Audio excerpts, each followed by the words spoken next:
habéis equivocado. Yo propuse Romanos 8 como la lectura congregacional, ¿verdad? Diréis, ¿qué ha pasado con Romanos 8? Bueno, si habéis leído en casa, estupendo, ¿bien? Algo diremos de Romanos 8, pero es verdad que por mor del tiempo, y ya me estoy comiendo mucho tiempo, creo que era importante centrarnos en Génesis para después poder predicar con tranquilidad y no hacer un sermón excesivamente largo, porque la sección es larga. Quizá os preguntéis, bueno, ¿cómo vamos a predicar acerca de todo esto en una hora? Bueno, hermanos, un sermón no es un estudio bíblico, ¿vale? Un sermón no es un comentario de la Biblia. Un sermón se propone mostrarnos un aspecto central del Evangelio de Jesucristo por medio del pasaje que estamos aprendiendo, estamos considerando. Eso es lo que vamos a hacer en esta mañana, en estos dos capítulos que, como Génesis 1, son vitales para nuestro entendimiento del Evangelio. Fundamentales, hermanos. No son como nada en las Escrituras. Es arbitrario, como nada en las Escrituras es prescindible. Pero de nuevo, como dijimos en el sermón pasado, estamos poniendo los fundamentos. El Señor, inspirando Génesis, se propuso hacer eso, poner los fundamentos de todo lo que vendría después en el plan de la redención. Así que eso es lo que estamos haciendo y lo que vamos a hacer en esta mañana también por medio del estudio, mejor dicho, de la exposición bíblica de estos dos capítulos de Génesis, el 2 y el 3. Así que vamos a pedir la bendición del Señor y empezaremos con su palabra. Señor Dios nuestro, nos presentamos delante de ti, de tu presencia. Qué maravilla poder decir esto, Señor, delante de ti, en tu presencia. Tu pueblo vive en tu presencia. Lo hacemos ahora de forma espiritual. Lo vivimos y lo sentimos por medio de los ojos de la fe y el poder de tu Espíritu Santo dándonos paz, consuelo, gracia y trayendo amor a nuestros corazones que tú has derramado.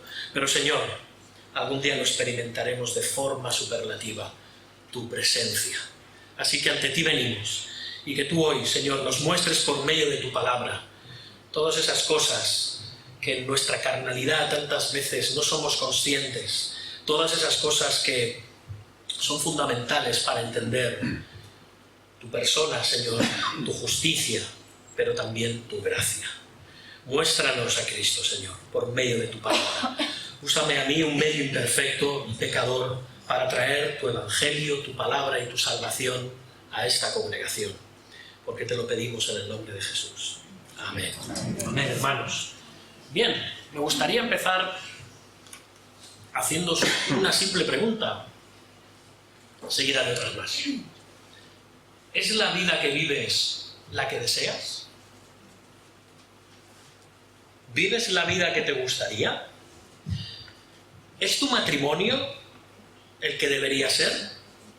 ¿Es la relación con tus hijos, con tus padres, con tus abuelos, con tus nietos, con tus hermanos, con tu familia en general, la que debería de ser? ¿Es tu salud emocional, física y espiritual la que debería de ser?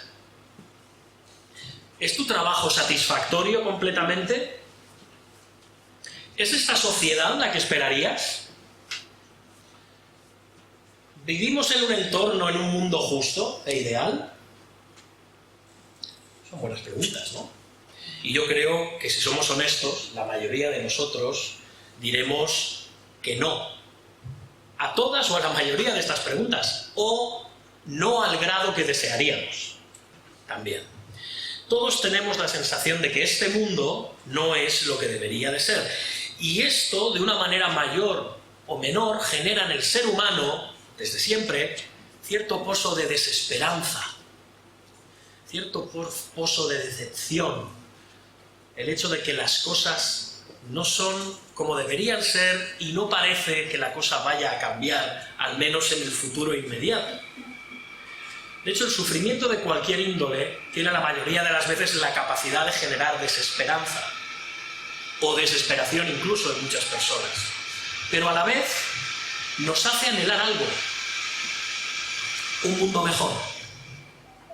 El deseo de que las cosas no siempre sigan así, de que las cosas cambien para bien. Pero, como vimos en el sermón anterior, Dios creó el mundo bueno, ¿no es así? Dios creó todas las cosas buenas. Dice Génesis 1:31, y vio Dios todo lo que había hecho, y he aquí era bueno en gran manera, es decir, muy, muy, muy bueno. Entonces, ¿qué ha pasado? ¿Qué ha ocurrido? ¿Cómo hemos llegado al punto en el que estamos? ¿Por qué las cosas son como son? ¿Por qué hay sufrimiento? ¿Por qué hay injusticias, enfermedades, guerras, abusos, relaciones rotas y muerte?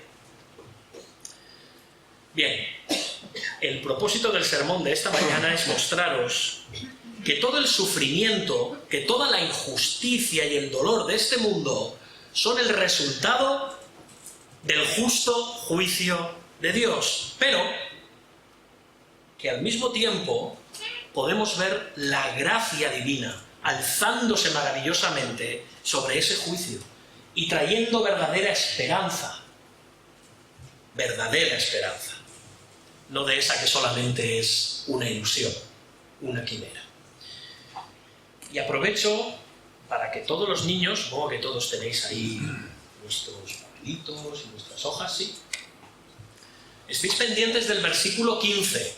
Y cuando lleguemos al versículo 15, quiero que lo dibujéis. También papás, estad pendientes. Esto me viene muy bien para que los papás no os durmáis. Cuando lleguemos al versículo 15, quiero que dibujéis aquello que creéis que está explicando ese versículo. ¿Sí? ¿Listos? Bien. Muy bien. Ahora, la nación de Israel, los primeros lectores del libro de Génesis, vagaba por el desierto del Sinaí cuando recibió por primera vez el libro del Génesis y escuchó este relato. Y ellos también estaban ante la pérdida de la esperanza. ¿Debido a qué? Debido a las circunstancias adversas. Ellos habían escuchado que Dios había creado todo en gran manera, pero también se preguntarían, ¿se ha creado todo en gran manera? ¿Cómo estamos como estamos? ¿Cómo estamos así? Hermanos, Israel había experimentado la esclavitud en Egipto, trabajo pesado de sol a sol, sin libertad para adorar a Dios. Sus hijos fueron ahogados en el Nilo, experimentaron las 4 primeras plagas de las 10 que cayeron sobre Egipto, luego vino el terrible viaje por el desierto, sol ardiente, sed agonizante, serpientes venenosas, escorpiones, pueblos enemigos. Por su falta de fe en Dios no entraron en la tierra de Canaán y fueron castigados a vagar 40 años por el desierto. Y allí murieron todos, a excepción de Moisés, de Josué y de Caleb. Y todo esto debemos añadir los problemas que afectan a todas las personas. Relaciones rotas, codicia, mentiras, injusticias, sufrimiento, opresión, muerte. Entonces, Israel también se preguntaría, ¿qué pasó con la buena creación de Dios? ¿De verdad? ¿Todo era muy bueno? ¿Cómo estamos? ¿Cómo estamos? ¿Por qué la vida es tan dura? ¿Por qué hay tanto sufrimiento, dolor y muerte? Así que, al inspirar este pasaje a Moisés, Dios pretende traer esperanza también al pueblo de Israel, pero también a su pueblo a lo largo de todas las épocas. Y comienza este pasaje con las palabras del versículo 4 del capítulo 2, espero que tengáis vuestras Biblias abiertas. Dice así: estos son los orígenes de los cielos y de la tierra cuando fueron creados, el día en que Jehová Dios hizo la tierra y los cielos. Me gustaría adelantaros, aunque diremos algo la semana que viene, que el libro de Génesis está dividido en 10 relatos, en 10 historias, en lo que en hebreo se llama toledot, es decir, generaciones. ¿Bien? Aquí lo que estamos viendo es la historia de los cielos y de la tierra. Moisés está diciendo, esto es lo que pasó con los cielos y con la tierra. Ahora, también es muy interesante, porque aquí vemos por primera vez en las Escrituras un nombre que aparece 7000 veces. ¿Sabéis qué nombre es ese? Jehová, Yahweh, Yahvé. Este es el nombre del Dios del pacto. Este es el nombre del Dios redentor. Hasta ahora en Génesis 1 hemos tenido a Elohim, el Dios creador, el Dios todopoderoso. Ahora, el libro de Génesis nos está diciendo que ese creador, el que hizo todas las cosas, es el mismo Dios que había sacado a Israel de Egipto. Es el mismo Dios que en el pacto se había propuesto proveerles todo lo necesario, guardarles y amarles para siempre como su pueblo especial, como su pueblo escogido. Y ahora Moisés continúa con este relato acerca del buen mundo de Dios. Recordad, es como si Moisés estuviese diciendo, esta es la historia, esta es la generación, esto es lo que ocurre con el buen reino de Dios.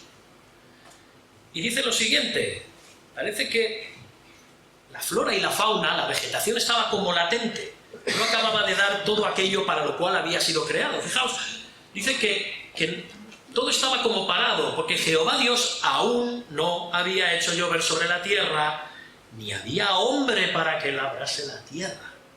Interesante, ¿verdad? Parece que hay como, se dice ahora, un stand-by, un momento de parada. Está todo listo, pero parece que no está empezando a funcionar debidamente. Falta algo. Y entonces la historia comienza en el versículo 7, fijaos. Entonces Jehová Dios formó al hombre del polvo de la tierra y sopló en su nariz aliento de vida, y fue el hombre un ser viviente. Podríamos hablar de muchas cosas, como os dije la semana pasada, que estos dos capítulos hablan de infinidad de cosas. Podríamos hacer un montón de sermones en estos dos capítulos, pero lo que queremos es ver el relato completo.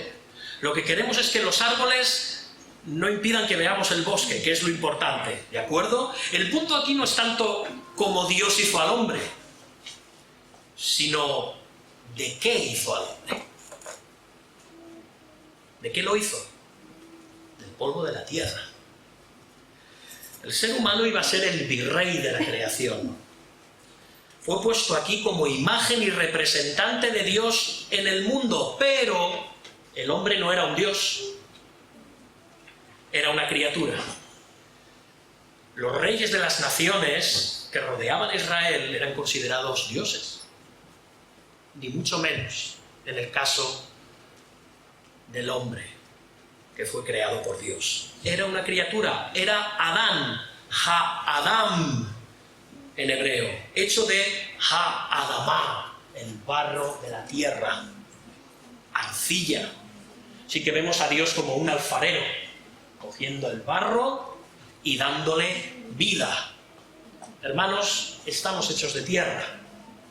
Estamos hechos de tierra, somos creados por Dios, por lo tanto, somos de Dios. Somos dependientes de Dios, y sin Dios somos frágiles. Como dice el Salmo 103, Él conoce nuestra condición y se acuerda de que somos polvo. Es lo que somos. Pero, aún así, somos criaturas especiales para Dios. Dios nos hizo con cuidado, de forma primorosa, amorosa. Nos hizo preciosos recipientes de algo más precioso aún. Dice que Dios sopló en la nariz del hombre aliento, esto es ruaj, el espíritu, el soplo de vida, y fue el hombre un ser viviente. Es el Espíritu de Dios, aquel que trajo el orden y la luz al caos original, aquel que nos dio la vida. Su aliento es el que mantiene al ser humano vivo. El ser humano que no es sin Dios nada más que polvo. Y esto nos hace respirar, nos hace conscientes y capaces de reflejar los atributos divinos como imagen suya. Así que nuestro cuerpo, nuestra vida, son de Dios y no nuestros. Como dice también el Salmo 100, ¿recordáis? Él nos hizo y no nosotros mismos. Y ahora en los versículos 8 y 9, fijaos, el Señor nos informa de que creó un exuberante y especial huerto en la tierra. Y Jehová Dios plantó un huerto en Edén, al oriente, y puso allí al hombre que había formado. Y Jehová Dios hizo nacer de la tierra todo árbol delicioso a la vista y bueno para comer. También el árbol de la vida en medio del huerto y el árbol de la ciencia del bien y del mal. Es muy interesante, hermanos, porque por la descripción que se hace en este pasaje de Génesis, esto nos retrotrae un poco a lo que eran los exuberantes y recónditos y seguros jardines orientales del tiempo en el que se escribe Génesis. De hecho, Moisés dedica el suficiente tiempo para detallarlo en los versículos del 10 al 14. Y como los jardines, el oriente, tiene sus muros, sus límites, está bañado por canales de agua, los ríos, y hay una puerta que, como era habitual también en los jardines orientales, estaba orientada, valga la redundancia, al oriente, al este. Y hermanos, este lugar era una maravilla. De hecho, la palabra Edén, que fue el nombre que se le puso a este lugar, quiere decir literalmente, ¿sabéis? Placer, deleite. Era el jardín del placer, como el cuadro del Bosco, el jardín de las delicias. Esto es lo que era el Edén. Pero era algo más que eso. Como más tarde lo fue el tabernáculo en el desierto y el templo en Jerusalén, este jardín de Edén, donde Jehová puso al hombre, era la morada especial de Dios en la tierra. Él estaba allí, espiritualmente presente, en este templo natural, en este entorno perfecto y santo, en ese lugar de gozo y placer sin medida. Allí estaba Dios, en su bendita presencia, y allí puso Dios al hombre, para que éste, en perfección, pudiera gozar de un entorno perfecto, en una perfecta comunión y presencia de Dios.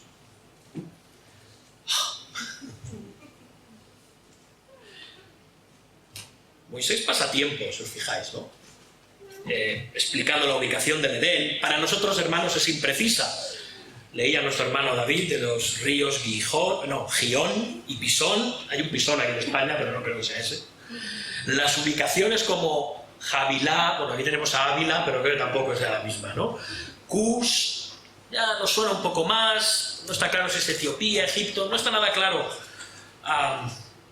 Asiria es un concepto Aram muy amplio también en la escritura. No debemos de pensar siempre en la Asiria, nación, imperio que vino más tarde.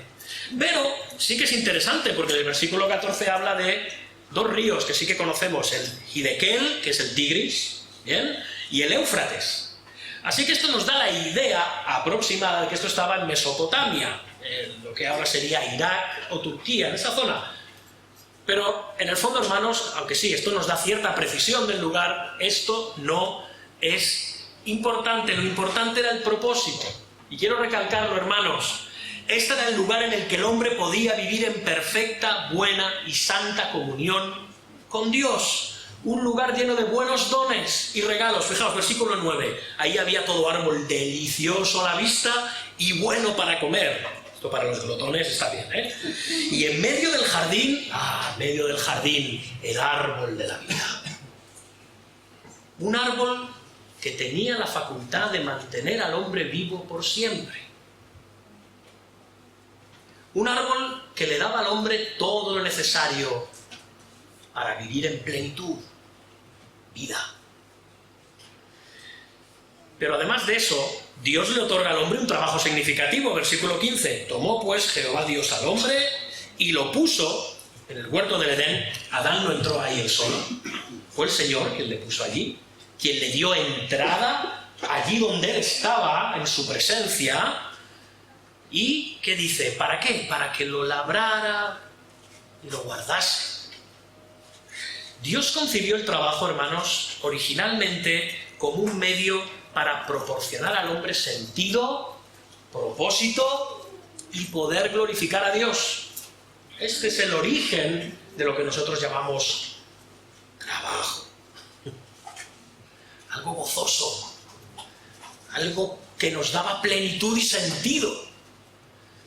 ¡Qué maravilla! La narración, de hecho, es muy interesante porque tiene la forma de los pactos antiguos.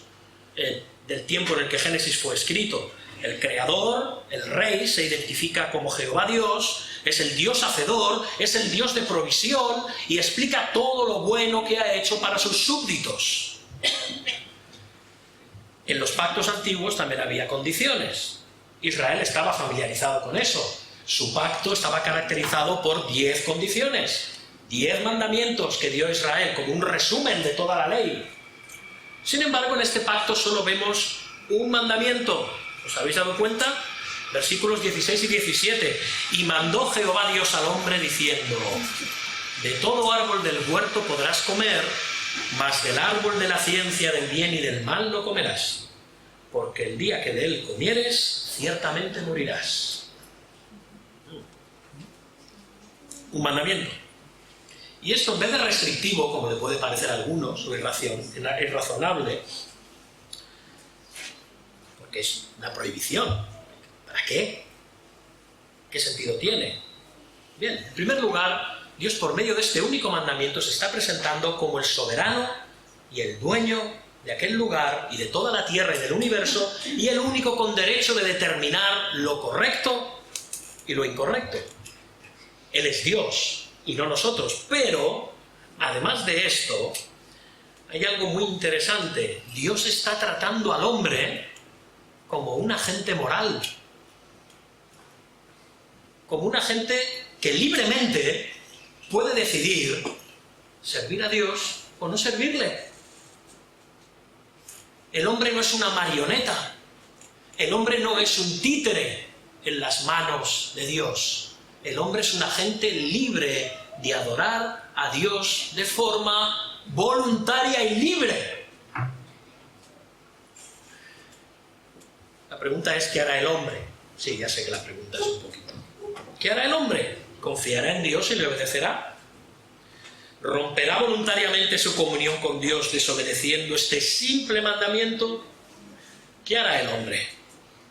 Hermanos, ya sé que esto suena a historia de escuela dominical, pero no es un asunto de broma. Hay mucho en juego. La obediencia es vida. La desobediencia es muerte. ¿Qué ocurrirá? Bueno, echamos el freno, como si una película se tratara, el propio pasaje lo hace y nos deja en suspenso. Porque ahora la narración, antes de aclararnos qué va a ocurrir, qué va a pasar con el hombre, si va a obedecer, si no va a obedecer, nos lleva al versículo 18 y nos dice algo inesperado, algo que, siguiendo el hilo de la narración, nos puede parecer raro. Estamos en el buen reino de Dios. Dios ha dicho que todo lo creado es bueno en gran manera. Y de repente el versículo 18 nos dice: y dijo Jehová Dios, no es bueno, caramba, hay algo que no es bueno aquí. No es bueno que el hombre esté solo, le haré ayuda idónea para él. Y Dios antes ha hecho pasar a todos los animales ante Adán para que les ponga nombre, lo cual evidencia que Adán tenía dominio sobre ellos. Pero en el versículo 20, de nuevo, para Adán no se halló ayuda idónea para él. Los animales podían ser útiles para el trabajo, quizás podían ser buenos para acompañar a Adán, para hacerle compañía, para pasar gratos momentos de juego y diversión con ellos. Pero, hermanos, no estaban a su mismo nivel. Solo los seres humanos, solo Adán había sido hecho a imagen y semejanza de Dios. Solo él tenía el mandamiento y la autoridad delegada por Dios de señorear y cuidar de toda aquella tierra. Así que un animal no podía ser la ayuda idónea que necesitaba Adán. Así que ahora Dios vuelve a obrar durmiendo a Adán y formando a la mujer de sus costillas. Y vuelvo a decir lo mismo, aquí el punto no es entrar en un debate acerca de cuán razonable nos parece esto o no. Dios puede hacer lo que quiera. ¿Estamos de acuerdo, no? Bien. El punto es de qué la hizo y por qué la hizo así. Porque la podría haber creado del barro, ¿no es cierto? Igual que Adán. Ese es el punto. Fijaos, versículo 23. Antes de eso quiero decir que cuando Adán se encuentra con Eva, como nos suele pasar a todos, cuando encontramos a nuestra media naranja, nos volvemos un poco poetas. Nos atontolinamos un poquito, nos salen palabras bonitas, que luego igual ya no las vamos repitiendo tanto, muy mal. Pero fijaos, esto en el hebreo original es un poema, está estructurado como un poema, es paralelismo, poesía paralela hebrea. Y dice, y dijo entonces Adán, versículo 23, esto es ahora hueso de mis huesos y carne de mi carne. Esta será llamada varona, Isha, en hebreo, porque del varón, Ish, fue tomada. Y de nuevo vemos este paralelismo que nos muestra lo estrechamente relacionados que están los hombres y las mujeres. Ish e Isha, varón y varona, o hombre y hembra. Somos una misma carne, unos mismos huesos, pero un sexo opuesto, que se ha de complementar perfectamente en lo emocional, en lo afectivo, en el trabajo y en el sexo. Ish e Isha, ambos son uno, pero distintos, pero complementarios. Y aquí Dios estaba estableciendo el modelo creacional para las relaciones afectivas de pareja y para las relaciones sexuales y maritales. Cosa que, como sabemos, fruto de la caída de este mundo, a lo largo de las edades, no solo ahora, se ha pervertido de forma continua y sistemática. En todos los aspectos, no solo en el sexual, también en el emocional, en el afectivo y en el de colaboración mutua. Dice el versículo 25, es muy interesante, fijaos, dice, ambos estaban desnudos, Adán y su mujer, y no se avergonzaban. De hecho, estas palabras seguro que sorprendieron muchísimo a los israelitas, porque los israelitas tenían un fortísimo sentido del pudor y la vergüenza, iban tapados con túnicas y con mantos, pero aquí vemos a Adán y Eva desnudos y que no se avergonzaban, eran inocentes, como niños pequeños de 3 años, niños y niñas jugando en la playa, que les da absolutamente igual estar ahí sin ropita y no hay ningún problema, ¿verdad? Inocentes, un matrimonio perfecto, un hogar perfecto, en un mundo perfecto, con un trabajo perfecto, en una relación entre ambos perfecta, sin nada que avergonzarse, sin nada que ocultar, sin nada que temer, bajo un Dios que les ama, les cuida y con el que tienen una relación también perfecta. Al final, el capítulo 2 termina así, ¿no? Y bien podríamos decir, podría haberse repetido las palabras del capítulo 1.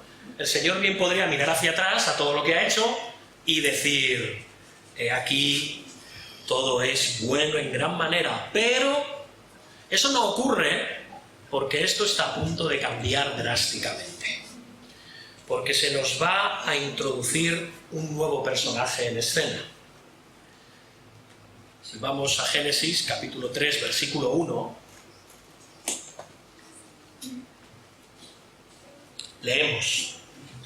Pero la serpiente era astuta más que todos los animales del campo que Jehová Dios había hecho. La serpiente nos suena como algo inquietante. A mí me gusta mucho la serpiente, lo siento, no sé los demás, a mí me gusta, pero es algo como un poco siniestro, ¿no? Como que hay cierta aprensión hacia la figura de la serpiente. Es algo incómodo y que da, como solemos decir, repelús. Pero no olvidemos una cosa, estamos en la buena creación de Dios. Para Adán y Eva, la serpiente era buena en gran manera. Ellos no tenían ningún conflicto con ella. Recordad que estamos en el perfecto mundo de Dios. El repelús que algunas hermanas veo que sentí solo con mencionar a la serpiente, no lo experimentaban. Todo era bueno, todo era agradable, todo era deleitoso. Sí, sí, también las serpientes, con esos colores tan bonitos que tienen. No obstante, aquí la serpiente es descrita como, esto es interesante, la más astuta de todos los animales del campo que Jehová había hecho. Y esto ya es preocupante. Para Israel las serpientes, sí. A diferencia de otras culturas que las veneraban, las consideraban diosas de la salud, de la sabiduría. Para Israel era algo ya inquietante. Eran peligrosas. En Números 1 leemos de una plaga de serpientes que había matado a muchos en el pueblo. Las serpientes podían estar bajo una roca, bajo un tronco, en la arena, debajo de una manta, y de repente clavarte sus colmillos venenosos y adiós. Así que sí, las serpientes para Israel eran enemigos mortales, pero para Adán y Eva en absoluto no representaban ningún peligro porque formaba parte del buen reino de Dios. Pero esta serpiente es diferente. ¿Por qué? La serpiente habla. Cosa que ninguna serpiente hace, como os podéis imaginar. Por tanto, esta serpiente ha sido poseída por otro ser que habla a través de ella. Un ser malo que cuestiona el mandato de Dios e incluso lo acusa de mentiroso. Este ser detrás de la serpiente es Satanás, palabra hebrea que quiere decir el enemigo, el adversario. También se le llama en el Nuevo Testamento el diablo, diaboloi, el mentiroso. Aquel a quien el Señor Jesucristo llamó el padre de la mentira. Y en Apocalipsis 12:9 se le llama la serpiente antigua que se llama diablo y Satanás. Este es quien está detrás de la serpiente. Un querubín poderoso y rebelde. Os animo que vayáis al libro de Ezequiel, capítulo 27, 28, y allí veréis la descripción que se hace del querubín edénico, que se constituyó enemigo de Dios y que ahora está hablando a la creación de Dios, a Adán y Eva, a través de esta serpiente. Y ahora Satanás le dice a la mujer, y creo que ya le podemos llamar así, Satanás, con que Dios os ha dicho, no comáis de todo árbol del huerto. ¿Había dicho esto Dios? No. Satanás astutamente está empezando a torcer las palabras de Dios. El Señor había dicho, de todo árbol del huerto podrás comer, más del árbol de la ciencia del bien y del mal no comerás. Satanás está ignorando por completo el mandamiento de Dios, está ignorando toda la gran cantidad infinita de buenos árboles de los que se podían alimentar Adán y Eva, y hace que el mandamiento de Dios suene irrazonable. Es como si dijera, con tantos árboles buenos para comer y Dios os ha dicho que no comáis de ellos. Y Eva parece que lo tiene claro, parece. Pero fijaos, versículos 2 y 3 del capítulo 3. Del fruto de los árboles del huerto podemos comer, pero del fruto del árbol que está en medio del huerto, dijo Dios, no comeréis de él, ni le tocaréis, para que no muráis. Sí. Eva ha respondido debidamente, pero no en todo. Añade algo. Ni le tocaréis. Dios no había dicho nada de esto. Eso no lo dijo Dios. Eva lo incorporó debido a la manipulación sutil de la serpiente. Parecía que planeaba sobre la mente de Eva las palabras de la serpiente como que irrazonable. Tocar el árbol y morir. ¿No querrá Dios ocultarnos algo? No tiene sentido. Y Satanás, que ya tiene a Eva donde quiere tenerla, llama a Dios mentiroso al decir, no moriréis, sino que sabe Dios que el día que comáis de él serán abiertos vuestros ojos y seréis como Dios sabiendo el bien y el mal. Fijaos, Satanás está diciendo, Dios no ha hecho lo suficiente con vosotros. No es suficiente que os haya hecho a su imagen, que seáis sus representantes en la tierra y que seáis los señores de toda la creación de la que podéis disfrutar a plenitud. No es suficiente. ¿Por qué contentaros con eso? Podéis ser como Dios. Como Dios. Os ha creado a medias. Estáis ciegos. No veis lo suficiente. No sabéis lo suficiente. Comed del árbol y serán abiertos vuestros ojos y seréis como él, sabiendo el bien y el mal. Comed. Satanás ya ha hecho su trabajo y se larga. Desaparece de la escena. Y Eva, y por cierto, Adán, que está allí, no tenemos motivos para pensar que no está allí, se quedan lidiando con estas palabras de la serpiente. Están con la tentación planeando sobre ellos. La tentación no es pecado en sí misma, pero le abre la puerta al pecado si le damos la llave. ¿Qué ocurrirá? ¿Qué sucederá? Eva se queda mirando el árbol, versículo 6, y vio una mujer que el árbol era bueno para comer. Vaya, no se había dado cuenta antes, ¿no? No lo había visto antes. El árbol era bueno para comer y que era agradable a los ojos, y árbol codiciable para alcanzar la sabiduría, es decir, ser sabios como Dios. Y tomó de su fruto y comió, y dio también a su marido, el cual comió así como ella. Cero resistencia.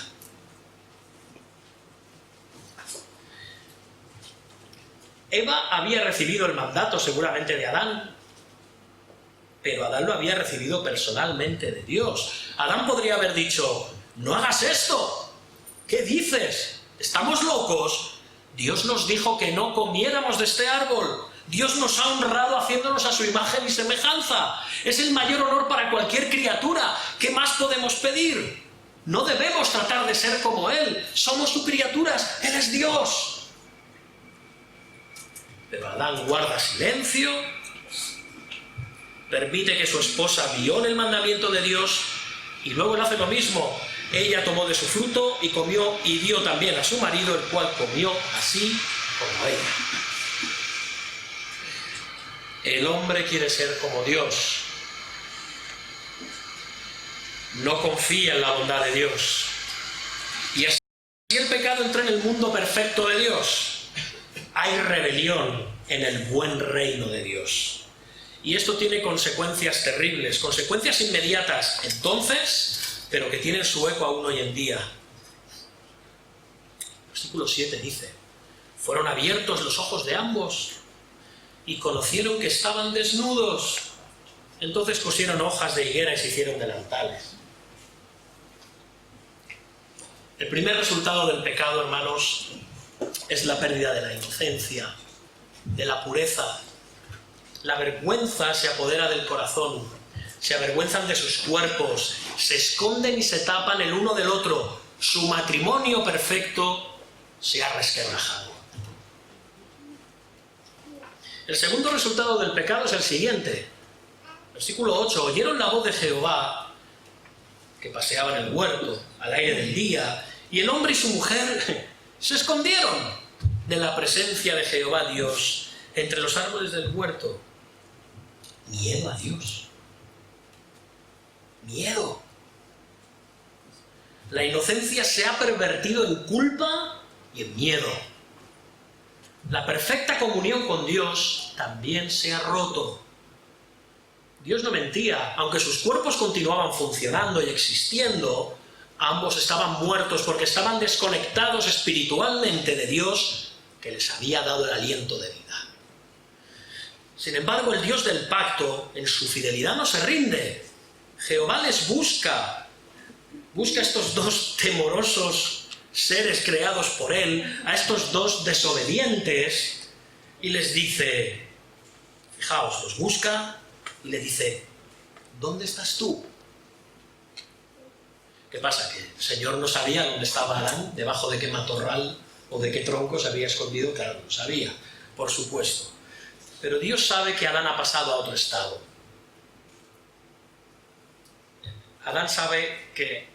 Dios sabe que Adán ha pasado a otro nivel espiritual, a otro nivel incluso físico. Está perdido, está alejado de Él, ya no es tan cerca.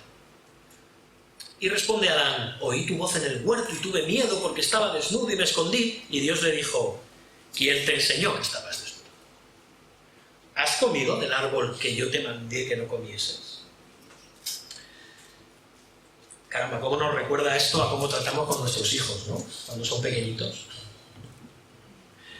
Adán, en vez de arrepentirse y buscar la misericordia del buen Dios, se defiende echando las culpas a su mujer, evidenciando de nuevo la ruptura en el matrimonio perfecto que tenían.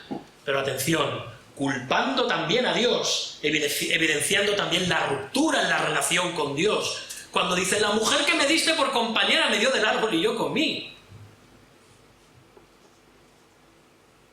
Qué sinvergüenza, en el sentido estricto del término. Para unas cosas tenía mucha vergüenza, para otras ya ninguna, ¿verdad?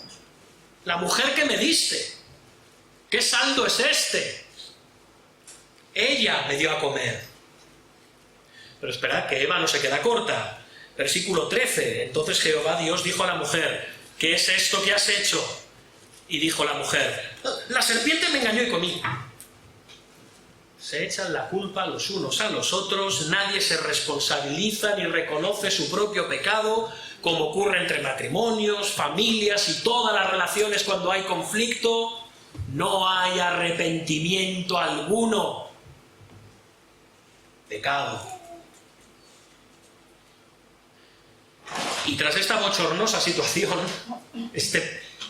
vamos a decir, este pequeño tribunal rápido en el Edén, el juez de todo el universo no necesita más tiempo para emitir su veredicto. Empieza por la serpiente, sigue por la mujer y acaba con el hombre. Y lo hace también en un lenguaje poético, como muchas de las partes que encontramos en estos pasajes de Génesis. Y Jehová Dios dijo a la serpiente, por cuanto esto hiciste, atención que viene el versículo 15, chicos, por cuanto esto hiciste, maldita serás entre todas las bestias y entre todos los animales del campo, sobre tu pecho andarás, y polvo comerás todos los días de tu vida, y pondré enemistad entre ti y la mujer, y entre tu simiente y la simiente suya, esta, la simiente, te herirá en la cabeza, y tú, la serpiente, le herirás en el calcañar, en el talón. Maldita serás. Atención, esto es la primera vez que leemos en las Escrituras esta expresión. Es la primera vez que oímos hablar de la maldición de Dios en la Biblia. Y la maldición de Dios quita la bendición de Dios.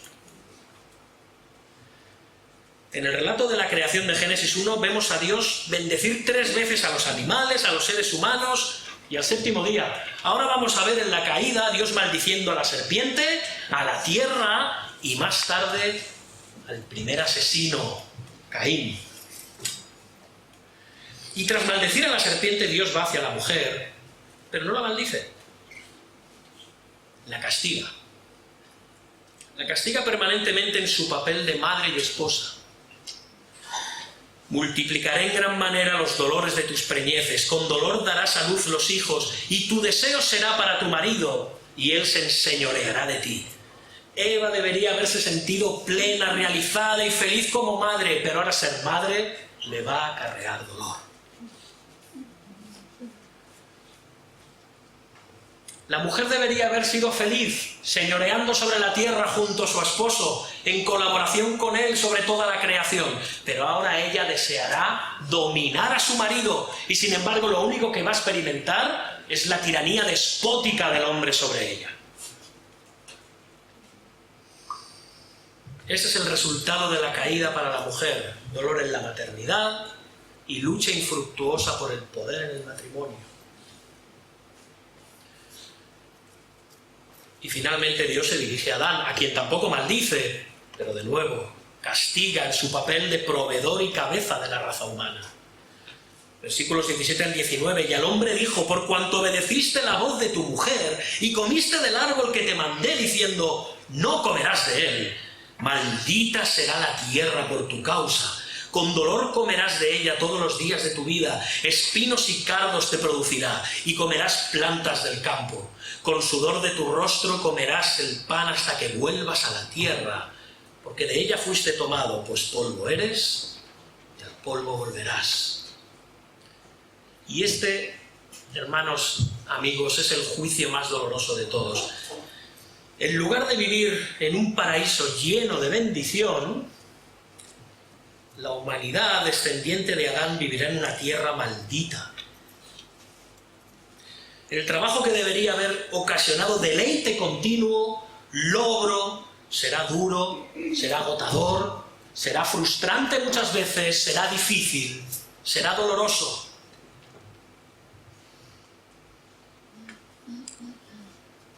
Y luego viene el castigo final, la muerte.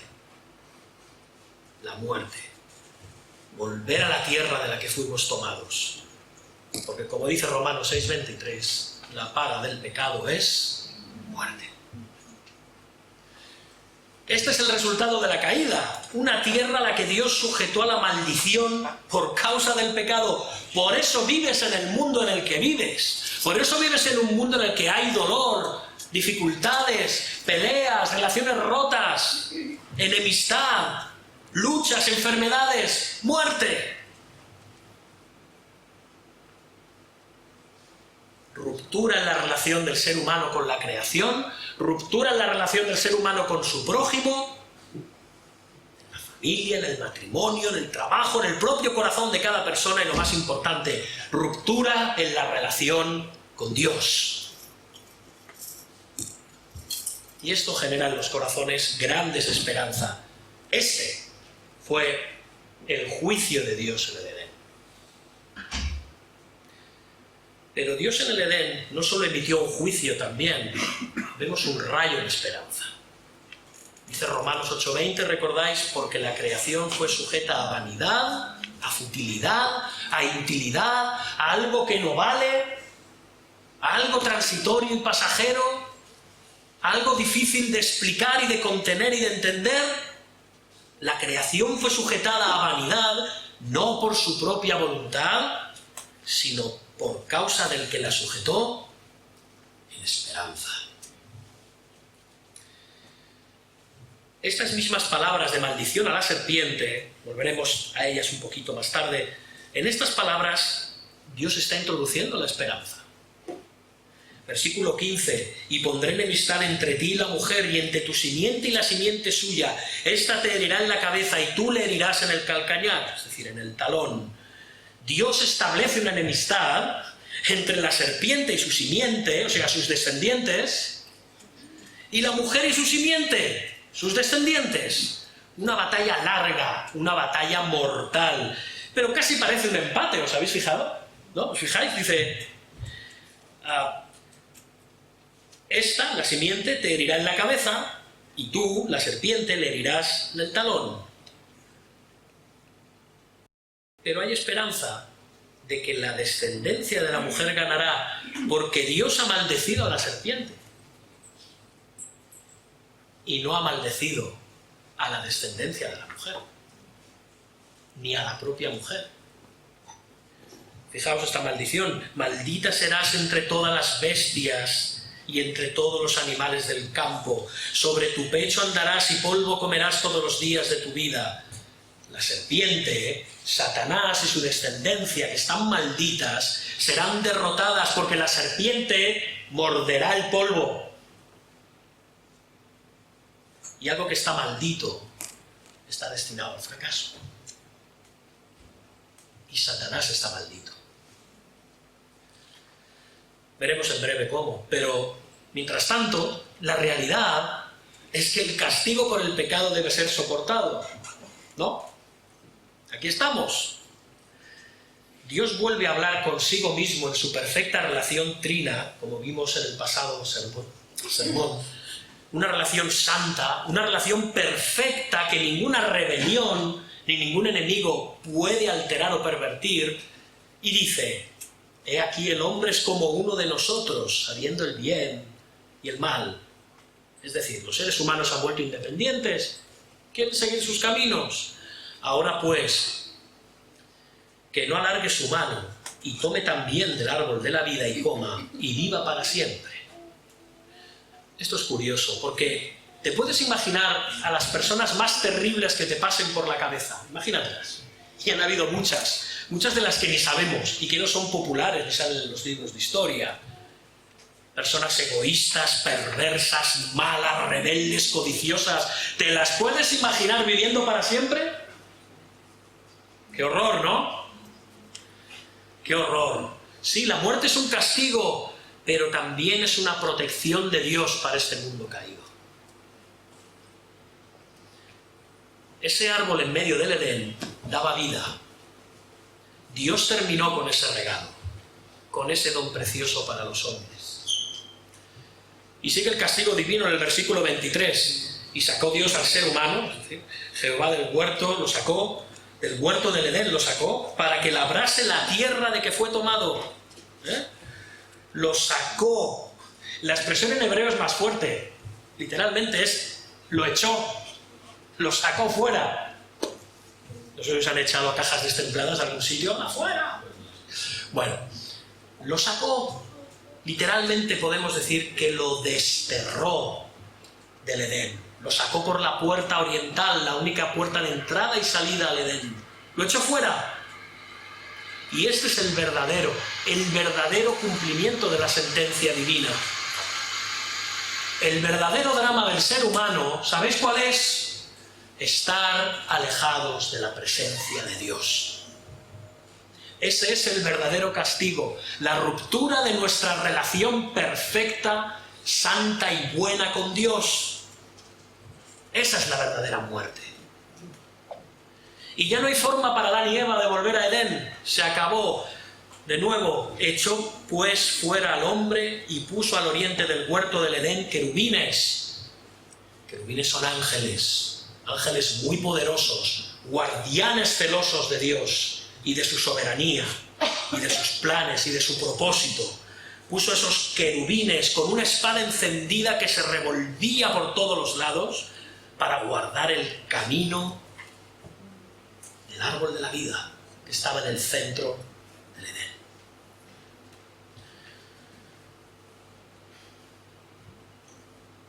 Estos dos querubines seguramente les recordarían a los israelitas algo. Los dos querubines que custodiaban el arca del pacto que estaba en el tabernáculo.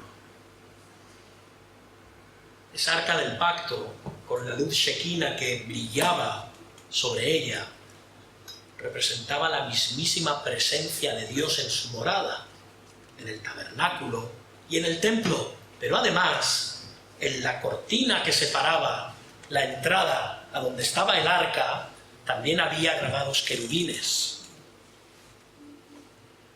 Por cierto, tanto el tabernáculo como el templo tenían sus puertas orientadas al oriente, al este. Estos querubines que estaban en el templo y que estaban en el tabernáculo hacían exactamente lo mismo que estos querubines que estaban en la puerta del Edén. Decirle a los hombres: alto, no podéis pasar. No podéis entrar en la presencia del Dios Santo. No debéis. Está vedada vuestra entrada. Hay separación entre vosotros, pecadores, y un Dios 3 veces santo, que mora en este lugar. Estáis echados fuera de la presencia de Dios. No podéis estar en su morada. No tenéis comunión con Él. Y esa espada era una espada de justicia, que les recordaba que era un juicio divino y que era infranqueable. No podían pasar. Esta historia es triste. Empezó con Dios colocando a los seres humanos en el paraíso y termina con el destierro, la expulsión de este hermoso lugar de dulce comunión con Dios de Adán y de Eva, la humanidad. Terminando, hermanos, el juicio de Dios sobre la rebelión humana, como hemos dicho antes, es una anulación de las bendiciones del paraíso. Significa destierro de la presencia de Dios. Trajo dolor a la maternidad, lucha por el poder en el matrimonio, trabajos que se convierten en duras labores para ganarse la vida, y después de todo esto, en una vida corta, la muerte. Somos polvo y al polvo volveremos. Es una historia triste, ¿verdad? Es la historia del paraíso perdido. No hay forma de volver allí a la presencia de Dios. Se terminó. Los querubines nos impiden el camino de entrada. Y esto es justo. Pero como dijimos antes, hay destellos de esperanza en esta triste narración, en medio de este juicio divino, pudiera ser que al desterrar Dios a los rebeldes del Edén, Él aún extienda su gracia para restaurar el paraíso en la tierra. En el versículo 20 leímos que llamó a Adán el nombre de su mujer, ¿recordáis? Eva. Viniendo del hebreo, por cuanto ella era madre de todos los vivientes. A pesar del dolor en el parto, la bendición de Dios sobre la procreación continuaría. Nacerían hijos. Y los dolores del parto no son solo un recordatorio del castigo de Dios por el pecado, sino también una señal de su gracia. A pesar de la pena de muerte espiritual y física, las generaciones de seres humanos continuarían, seguirían naciendo criaturas, y Eva se convertiría realmente en la madre de todos los vivientes. Y en el versículo 1 vemos también la gracia de Dios obrando sobre la humanidad rebelde, pues dice que Jehová Dios hizo al hombre y a su mujer túnicas de pieles y los vistió, y ellos en su vergüenza, recordéis, habían hecho delantales que solo les tapaban por delante con hojas de higuera, algo que les dejaba todo lo de detrás al aire libre, y además algo que era perecedero, que no iba a durar, y se lo habían hecho ellos. Ahora Dios, por medio de obrar un sacrificio, el primer sacrificio de la historia en el Edén, los viste con pieles de animales que les cubren de su vergüenza completamente, y que además les preparan para la vida en el mundo inhóspito al que se van a enfrentar fuera del Edén. Sin embargo, donde más sobresale la gracia de Dios en este pasaje es en los versículos 14 y 15, en los que al maldecir a la serpiente, o sea, a Satanás, vemos que aunque éste pervirtió la raza humana, que le siguió en su rebelión, él nunca podrá vencer completamente ni definitivamente. Fijaos, pondré enemistad entre ti y la mujer, y entre tu simiente y la simiente suya. Esta te herirá en la cabeza y tú le herirás en el calcañar, en el talón. Satanás y Eva, digo bien, habían forjado un pacto, una alianza impía de rebelión contra Dios, pero Dios, con estas palabras del versículo 15, rompe ese pacto de rebelión entre los dos. Satanás y la humanidad no se enfrentarían de la mano contra Dios, sino que el Señor pondría enemistad entre Satanás y la descendencia de la mujer. Así la historia de la humanidad será una larga lucha entre el bien y el mal, entre la descendencia de Satanás, los hijos del demonio, y entre la descendencia de la mujer, los hijos de Dios. Sin embargo, al final, alguien del linaje de la mujer herirá en la cabeza a la serpiente, aunque la serpiente herirá a esta descendencia en el talón. Génesis 3:15 es la primera profecía de la Biblia, pero también se le ha llamado a lo largo de la historia de la Iglesia el protoevangelium, el primer evangelio, la primera buena noticia de que el mal no reinará por siempre, sino que la simiente de la mujer golpeará fuertemente la cabeza de la serpiente para siempre. Y Génesis traza una línea genealógica de esta simiente de la mujer desde Adán, siguiendo a Set, pasando por Noé, por Abraham, Isaac y Jacob, y mucho más tarde en las Escrituras hasta el rey Judá, y de ahí más tarde al rey David, y de ahí al Señor Jesucristo, el Hijo eterno de Dios. Jesús es la simiente de la mujer, la descendencia de la mujer, el último Adán. Él también fue tentado por Satanás, pero a diferencia de Adán, que estaba en un jardín perfecto, en plenitud, sin ningún problema a su alrededor, Jesús se enfrentó al diablo en total debilidad y hambre en el desierto. Cuando fue tentado por él y le dijo que convirtiera las piedras en panes, o que si le adoraba le daría todos los reinos del mundo.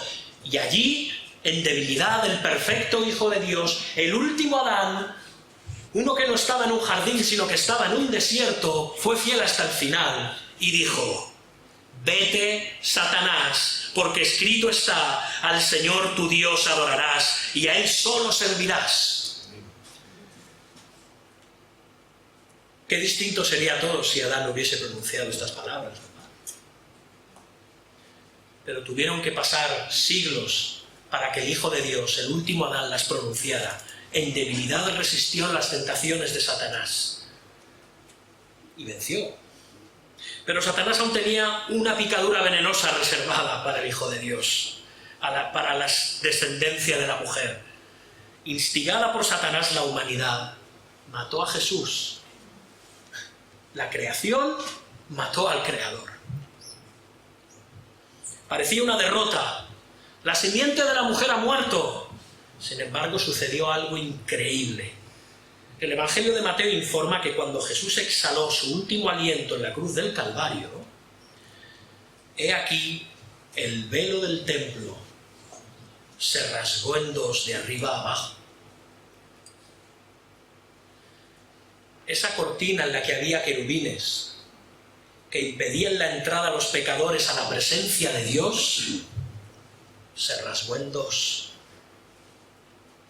Los querubines ya no bloqueaban el camino de entrada a la comunión con Dios. Y ahora la mayor victoria de Satanás, la serpiente original, se convirtió en su mayor derrota. Al tercer día Jesús resucitó de los muertos y ascendió a la diestra de Dios Padre, y desde allí regresará a juzgar a los vivos y a los muertos. Y como dice Apocalipsis, el último libro de la Biblia, el diablo que nos engañaba fue arrojado al lago de fuego y azufre. Sí, la serpiente mordió en el talón a la descendencia de la mujer, pero ésta le aplastó la cabeza y lo hizo definitivamente. Y luego continúa Apocalipsis diciéndonos que se nos garantiza una nueva entrada ahora al Edén. Podemos regresar, ya no hay destierro para nosotros. Dice Apocalipsis 22, después me mostró un río limpio de agua de vida resplandeciente como el cristal, que fluía del trono de Dios y del Cordero en medio de la calle de la ciudad.